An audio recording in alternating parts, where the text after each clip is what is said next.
Nah, berjumpa lagi di channel Ahmad Putra Konstruksi, channel yang membahas tentang semua hal berkenaan dengan dunia konstruksi.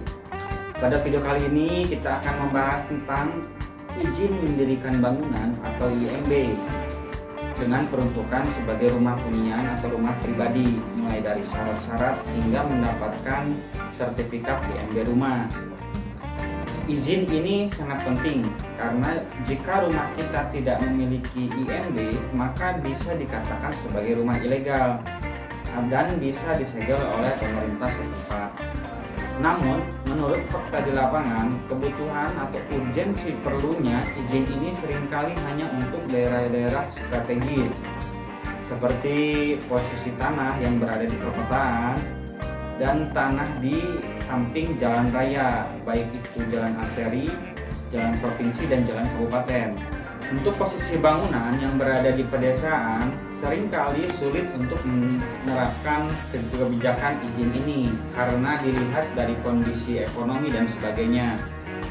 Proses mendapatkan izin IMB ini bisa dilakukan dengan dua cara, yaitu digital dan manual. Untuk cara digital tergantung daerahnya karena tiap daerah atau kawasan berbeda-beda dari segi SDM dan lain-lain. Untuk pendaftaran via digital atau online bisa tersedia di website dinas di wilayah masing-masing. Berikut ini akan disampaikan cara yang manual karena cara digital hanya mengganti semua tahapan-tahapan ini ke bentuk digital atau soft copy. Dinas atau kantor apa yang harus dituju untuk mengurus izin ini? Jawabannya adalah Dinas Penanaman Modal dan Pelayanan Terpadu Satu Pintu atau disingkat DPMTSP. Nah, di sini saya mempunyai dokumen, beberapa dokumen untuk persyaratan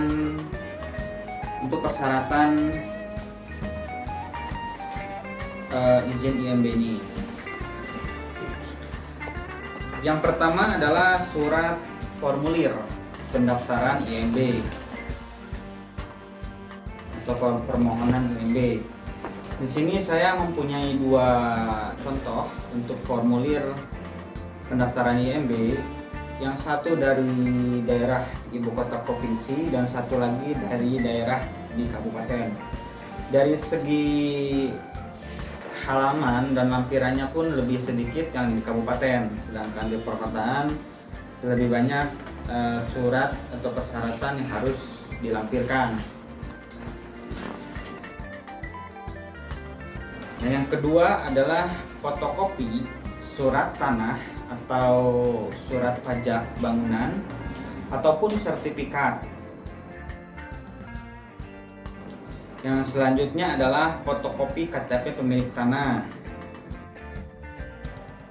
Yang selanjutnya adalah gambar rencana. Jadi gambar rencana ini memuat bangunan yang akan dibangun, baik dari segi gambar kerja struktur, arsitektur, hingga limbahnya.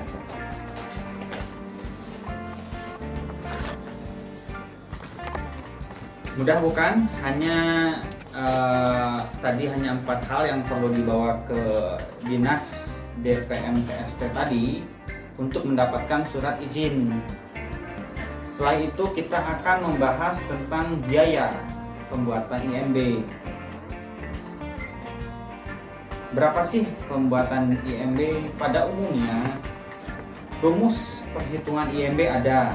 Jadi penentuan biaya itu secara garis besar memiliki rumus, yaitu koefisien persentase dikali koefisien rincian dikali luas bangunan total dikali harga dasar per meter persegi.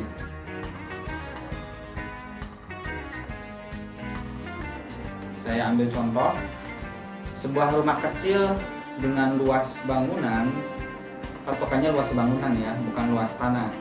Luas bangunan 6 dikali 10 berarti sama dengan 60 meter persegi.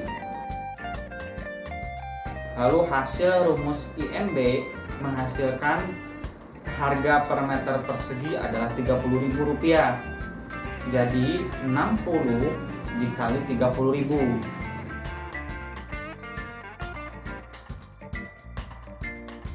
sama dengan 1,8 juta yang perlu dibayarkan di Dinas DPTM PSP. Setelah menyerahkan dokumen-dokumen dan membayar biaya pembuatan IMB tersebut, maka akan diproses, paling lama membutuhkan waktu sekitar 2 minggu hari kerja atau 14 hari kerja. Dan kita akan mendapatkan sertifikat IMB rumah beserta banner IMB dan segala macamnya dari Dinas DPM TSP. Untuk biaya retribusi IMB berbeda-beda tiap daerah karena ini merupakan salah satu item pendapatan negara, maka tarif yang dibebankan di setiap daerah berbeda-beda sesuai dengan parameter yang ditentukan. Seperti misalnya semakin maju atau banyaknya investor dari sektor bisnis yang maju di daerah tersebut, maka akan semakin mahal biaya retribusi IMB. Dibandingkan daerah yang baru berkembang, di mana untuk menarik investor dan mendorong sektor bisnis, maka biaya retribusi IMB akan semakin murah dan mudah. Nah, itu dia pembahasan bagaimana mendapatkan sertifikat IMB rumah. Tinggal bagi teman-teman sekalian yang ingin berkomentar atau ingin membangun rumah, silahkan isi di kolom komentar. Sekian untuk video kali ini, jangan lupa subscribe dan like video ini ya. Semoga bisa bermanfaat dan menambah referensi tentang wawasan dunia konstruksi.